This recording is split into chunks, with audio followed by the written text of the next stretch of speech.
In this video, I'll answer the question, can Amazon go to 250? And stay to the end, I'll give you 3 signals I'll be looking for to potentially sell this stock. Before we dive in, if you're new to investing or want to get better at investing, you're in the right place. Here at Tykr, we're all about clear, confident investing. Per usual, I'm going to use the 4M analysis. This is a framework to analyze stocks. It's really inspired by Warren Buffett and Charlie Munger. And the one who coined the term 4M is Phil Town. So I do have to pass the credit to those guys. But anyway, here are the 4 M's. The first M is the margin of safety. That's the math part of investing. The second M is the business model. How does a business make money? How many revenue streams does a business have? And how scalable are those revenue streams? The third M is the moat. That's how business stacks up against other businesses in the same sector and industry. And that last M is the track record of the CEO. All right, we'll start with the first M, the margin of safety. We'll use Tykr for that. What I do in Tykr, I look at 3 things right away when I go to a stock. Number 1, the summary. Stocks in Tykr are either on sale, watch, or overpriced. For context, when I first created Tykr, I wanted to make sure I had sort of a green light, red light rating system to know if a stock is truly a good or bad investment. So that's that summary. Then the second thing I look at is the score. The higher the score from 0 to 100, the safer the investment. And that last M is the margin of safety. The higher the margin of safety, the higher potential returns you can make. All right, so let's have a look. So in Tykr, you can see that Amazon is a watch. Their score is 89 out of 100, which is really good. And then the margin of safety is a 1%. That tells us the profits, that EPS, it's not growing as fast as we'd like. That's okay. It doesn't mean it's a bad business, but it is something to pay attention to. All right, now let's move on to 2 other tabs I like to look at. So that's that Tykr rating. Then we'll jump over to the financials. If you're interested, we do teach people this. You can go to tykr.com. And you can go to the education tab, then down to calculations. We are open source. What that means is you can go take the math and go create your own version of Tykr. At the end of the day, we just want you buying and selling stocks on your own with confidence. So you can take a look at those. But what we do is we look at 8 lines on the financial statements. I'm not going to go over all 8. You can see what those are right here. But the number 1 most important line, this is what large institutions look for, is that EPS. At the end of the day, EPS is profits. You can toggle between net income and EPS. They're very similar. As you can see, these numbers, they kind of move the same. EPS is just net income divided by outstanding shares. To take a step back, when working in large companies, I have quite a bit of experience there.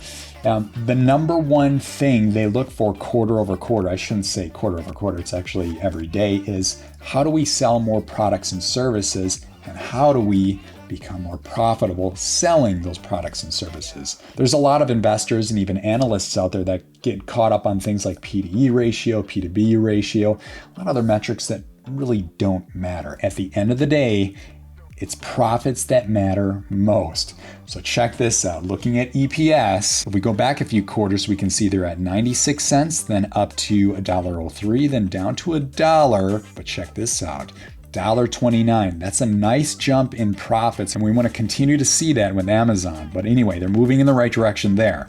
Then you jump over to the earnings calendar. You give institutions a lot of confidence when you have your estimate and you're reported and you beat those estimates. Well, when you take a closer look here, check this out. Quarter over quarter since it's actually 2022, they've been beating those estimates, and not by a little, by some pretty decent margins. So look at this. 85%, 62%, 25%, 18%, 22%. I see a lot of stocks out there. They'll come in with a good earnings report and they'll beat it by like 2% or 3%, which is still fine. But Amazon, you're giving people a lot of confidence when you beat those estimates by numbers like this. So overall, based on the score, based on the increasing EPS, and the fact that they're beating those estimates, I'm gonna go ahead and give this M a check. All right, let's move on to the second M. That's the meaning, that's the business model. So I won't go into too much detail here, but here's some of the flagship revenue streams in the business. Of course, most people know about the Amazon retail platform. You can buy things and pretty much have it shipped to you. If not the same day, it would be next day or a few days after. Another key component to the retail model is they have Amazon FBA. Essentially, they come between the buyer and the seller. There are other companies out there like Apple that sell products on Amazon, And all Amazon is doing is coming between the buyer and seller, handling the payment transactions and the fulfillment. That's a beautiful place to be, and a lot of people can't do that. It took Amazon a long time to build up the logistics infrastructure to ship products to people. So good on Amazon for that play. Then they have advertising. Advertising is a beautiful business model. When you can give businesses the power to add their own credit card or credit cards and spend money month over month, that's where you can make a lot of money, especially when you're a large business and you put in $1 and you make $2, or put in $10 and make $20. It's pretty serious return on investment. So I've worked at places where they put in a credit card and they'll spend $100,000 in month one and realize we're making a lot of money here. Guess what? They keep dialing that up month over month. And when you have thousands of businesses doing that exact same thing, that's where a company like Amazon makes a ton of money. Then you have AWS, Amazon Web Services, cloud hosting platform. This is an enterprise SaaS. I love enterprise SaaS. It's very sticky. I've also worked at companies where I've had to migrate from one platform or hosting platform to another. When you have a whole bunch of software applications working together and connected, it can take you like 6 to 12 months and cost you millions of dollars, which means it's very sticky. Typically, contracts can be signed for 5 years, 7 years, 10 years, or longer. So it's a pretty painful experience to move all those platforms from one platform to another. Amazon has a lot of big customers, has a fantastic revenue stream. Then they have Amazon Prime. This is not a huge moneymaker compared to some of the others, but it's a recurring revenue stream. And then they also have physical stores. On top of everything I said there about the business model, they also acquired close to 100 different businesses, which have either turned into different products or different revenue streams underneath Amazon umbrella. There's a philosophy in big business. It's called buy before build. What that means is when you're big and you're moving fast, in most cases, you're not going to see a competitive product and say, hey, you know what we should do? We should build something competitive to it. They will buy it because you go to market much faster. Time is the enemy. You want to reduce that time to zero, buy something, either with free cash or debt, and get revenue moving into the business as soon as possible. Amazon has that power.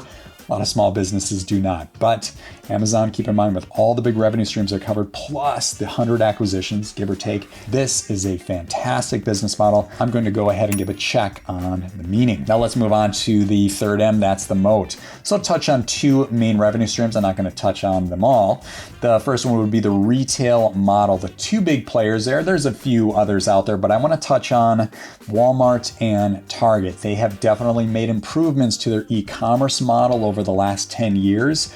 I still say though, Amazon, a lot of people still kind of prioritize that just based on speed and price to get products on their front door. Again, Walmart, Target, you're doing a fine job, but Amazon, I would still say is superior. And then you move on to the cloud hosting with AWS. Now there are three big players in the market. You have AWS, which falls under, of course, Amazon.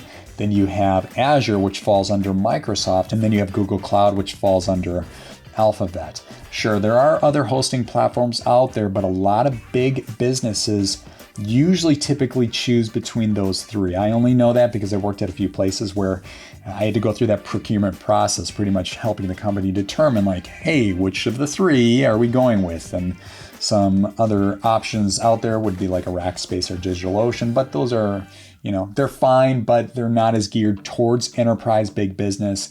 Again, still a good platform, but they're not one of the big three. So get this, here are some of the customers that use AWS. It includes Adobe, Airbnb, AOL, Coinbase, IMDb, Harvard Medical School, Kellogg's, Reddit, Twitch, Ticketmaster, Wix, Zillow, and a whole long list thereafter. Anyway, they work with a lot of big customers. Again, they're going to sign these long contracts that can extend 5, 7, 10 years or longer. Azure and Google Cloud also have a lot of big customers, but there's a lot of business to go around. So overall, I'm going to also give another check on the moat. All right, let's move on to that last M, that's management. Andy Jassy is the CEO. Looking at Glassdoor, we use Glassdoor with the 4M tool in Tykr. We also use OpenAI to really, what could take you hours, if not days of research, reduces that down to seconds. But we use the Glassdoor rating because statistically speaking, companies with a higher Glassdoor rating actually have better returns in the market. What that means is happier employees actually produce better results. So treat your employees with respect. But looking at the 4M, you can see here we're 3.7 out of 5 on the company rating, and then a 67% for the CEO approval. Ideally, we want to be at 4.0 or higher on the company approval and 80% or more on the CEO approval. So we're pretty close. We're not quite there. But overall, Andy Jassy has done a lot of good things for the company. He's been a key driver with AI in the right ways. There are people who talk about AI, but it doesn't really do much for customers. But I do know that it's being used in a lot of products, including AWS. So overall, I'm going to go ahead and check that box as well. So all 4M's pass so far with Amazon. Now let's touch on something exciting within the news. I found an article from proactiveinvestors.co.uk.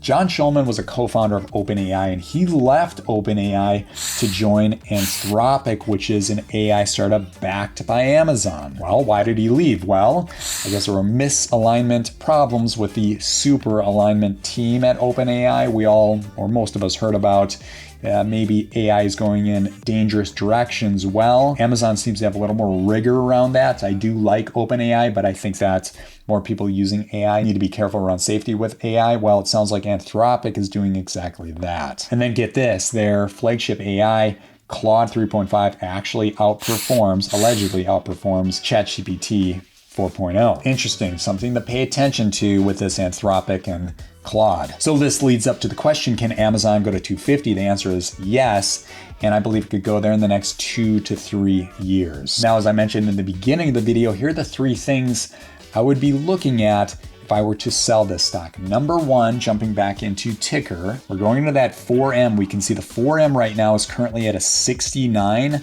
Ideally, you want to be as close to 80 or higher. Getting to an 80 is pretty difficult. But if you fall to a 59 or lower, that pretty much tells us all 4Ms are failing, and now is the time to get out. So we're at 69.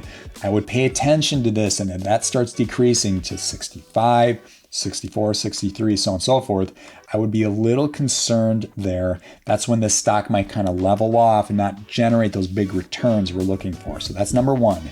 Number 2 would be, we have to go to the financials tab, going to EPS, see that 129. If we were to see that drop down to, let's say, 90 cents or 80 cents, and then do that again down to, like, let's say 70 cents. So in other words, 2 consecutive down quarters, we've got a problem. 1 down quarter, not too bad. We see this with a lot of companies. They can recover quickly. But if you see 2 down quarters, that's a sign like, uh-oh, if I'm investing in Amazon and I'm profitable, this might be my time to sell for profit, move to something else. So that's number 2. Number 3 would be earnings calendar.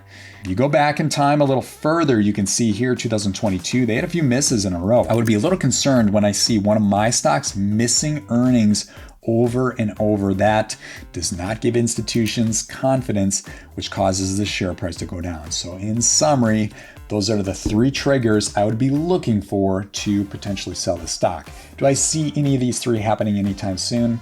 Probably not, but I like to use Tykr to keep an eye on those things. So I'd love to hear what you guys have to say. Where do you think the share price can go? If you like this video, hit that like button. If you want to see more videos like it, please hit that subscribe button. And if you're interested, you can certainly test drive Tykr for free.